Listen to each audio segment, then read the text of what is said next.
It's time for the next Green Lantern epic to begin.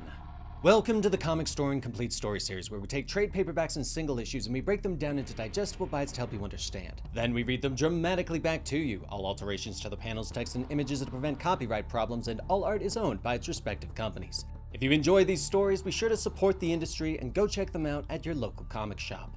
The Green Lantern Corps has been restored and united once again. But how will they fare against the new evil Spectrum?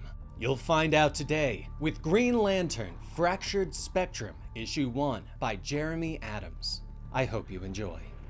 Out in the vastness of space, the librarian moves down the endless stacks of books, removing tomes from his hovercraft and placing them in their proper place on the shelves. We really need a stricter policy on who gets a library card, the librarian mutters, noting that several books are in the wrong place. But he stops short, realizing that the aisle is suddenly filled with a thick gray smoke. The librarian's eyes widen as a dark figure stalks forward. If you head to the front desk, they can assist you. I don't have the time. The librarian gulps, but the Sorrow Lantern rises up before the librarian. Time to heal. Time for war. Time for sorrow. The Sorrow Lantern whispers. He floats forward and reaches out a hand for the alien librarian. I am looking for a glass. Round. Fractured. For reading a book. Sorrow whispers. Overwhelming sadness overtakes the librarian as he looks up at the lantern. Which book? He asks. The Book of Oa, Sorrow whispers. Meanwhile, somewhere else in the universe, Hal Jordan sits on an asteroid and eats his lunch as he admires the beauty of deep space. But his break is quickly over and launches himself away from the asteroid.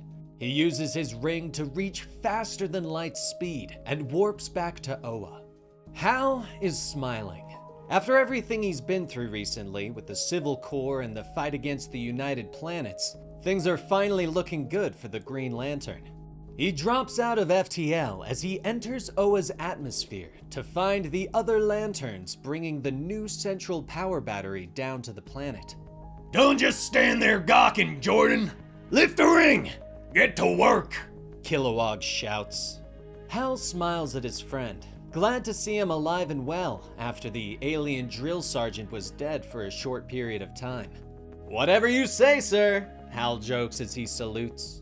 He rushes in to help, waving at other familiar faces. Nice lunch break? John Stewart asks as he floats over.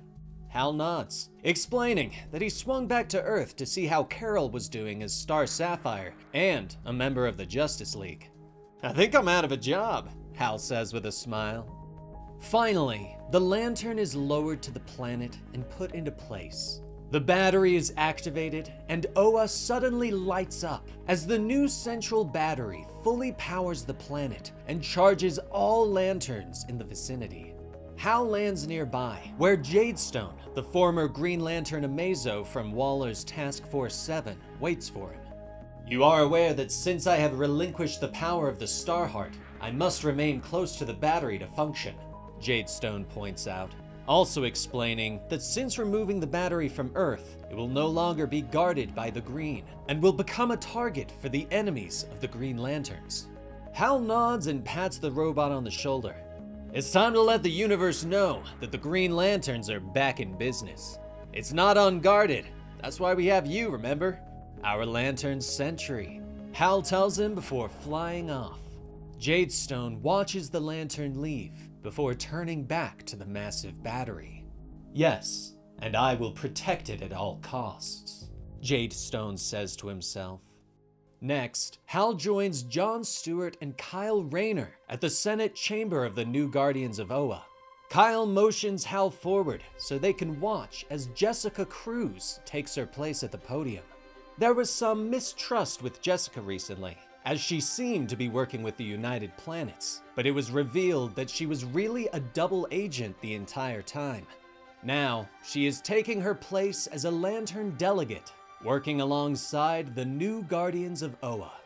Friends, comrades, my family, welcome back to Oa, Jessica announces to the gathering of lanterns, who cheer at her words. She holds up a hand to quiet the room. Everything has changed. The Source Lantern is gone, and with it, the power it provided. The Guardians have returned, but no longer direct our decisions. Now advising us on what to do next, Jessica begins as the room falls silent.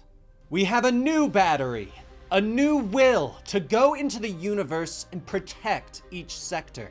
A new chance to rebuild the Green Lantern Corps, she continues. She holds up her hand, using her ring to create a vast map of the universe. She informs the Corps that the emotional spectrum is in disarray, which is causing strange powers to manifest in people throughout the universe. Things are chaotic.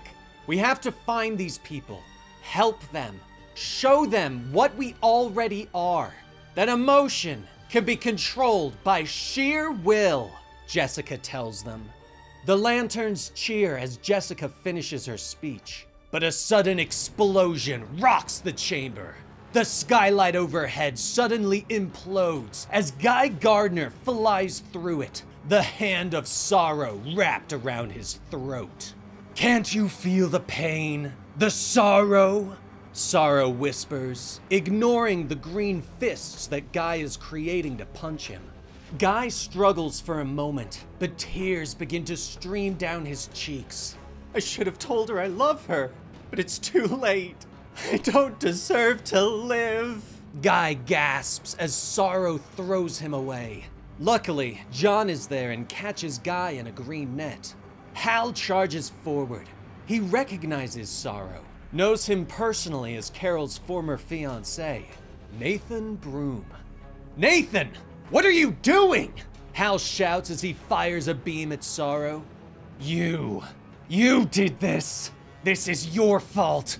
Yours and Carol's, Nathan says as he destroys Hal's construct. But Hal keeps charging forward, this time swinging a massive green axe at Sorrow, which is easily stopped by a gray hand that forms from the smoke. Nate, this isn't you. We can help you. Show you how to control this, Hal shouts, trying to reason with the man. I know this isn't me. That's the problem. But soon, he'll fix it. Now that I have this, Sorrow says as the smoke swirls around him, revealing that he is holding the Book of Oa. Goodbye, Hal Jordan. We'll see you soon, Sorrow whispers as he is enveloped within the smoke of sorrow. Hal flies through the smoke, trying to find the villain, but he becomes lost. Suddenly, the other lanterns are there, creating fans that blow away the smoke, revealing that Sorrow is gone. Where did he go? I'm gonna wring that gray neck, Guy grumbles, but he suddenly smacks himself in the head. Ah, he has the book, Guy shouts. A short time later, several of the lanterns and the two new Guardians find themselves in Guy's apartment. They are looking around in shock at the various strings and conspiracy theories that Guy has scattered around the room. I know, it's a mess, Guy says, misunderstanding everyone's looks. Kyle nudges a pile of garbage. This isn't a mess. This is an apocalypse, he whispers. Guy shakes his head. It wasn't so bad before Carol's ex showed up, he complains. He walks over and reaches into his fridge, pulling out a few bottles of beer and passing them around. Get comfortable. This might take a minute, he sighs. Guy explains that he got the theory that if the Guardians of Oa had decided to rewrite the Book of Oa, what are the chances that they had done it before? So, Guy decided to test his theory. He went to the Library of Forever and began research. He managed to find alien writing that supported his claims. After he stole the original Book of Oa and replaced it with a fake, he tried reading it, but he couldn't find any hint that it had been rewritten until he discovered the Eye of Krona. He learned of it at the library, a piece of alien glass that was created from source material. When you looked at the Book of Oa through it, you discovered there was a different book for each color of the spectrum. Did you know about any of this? Hal asks, looking to the reborn Guardians, but they shake their heads. We are not the same ones as before. This knowledge is lost to us, they explain. Guy snorts and takes a sip of his beer. Sure it is, he whispers. So what did the true book say? John asks him. Guy shrugs. If I had to guess, I'd say the Emo Lantern is looking for a way to build a central power battery, Guy says. The Guardians gasp, explaining that the Sorrow Lantern is an aberration, a refraction of light. If he had a central power battery, then his sorrow would spread and eventually splinter the universe. Hal nods and glances at Guy, asking if he made copies of the book. Of course I did. I'm not an idiot. Most of the time, Guy says with a smile as the others look at him. The Lanterns leap into action, preparing to hunt down what they need to create a central power battery, hoping to stop Sorrow before his plans are finished. Gather the troops! The Green Lantern Corps is back, and we have a job to do, Hal says as they fly away. And so, a new chapter begins in the Green Lantern mythos. The spectrum has been fractured and a Sorrow Lantern has appeared. Can the universe handle what he has in store? And are there potentially other spectrums that have appeared that we have yet to learn about? Be sure to let me know your interest in us continuing this story on the channel in the comments down below. And be sure to subscribe, as it helps us out a lot. I'm Dan with Comicstorian, and we will see you next time. Rest in peace, Benny.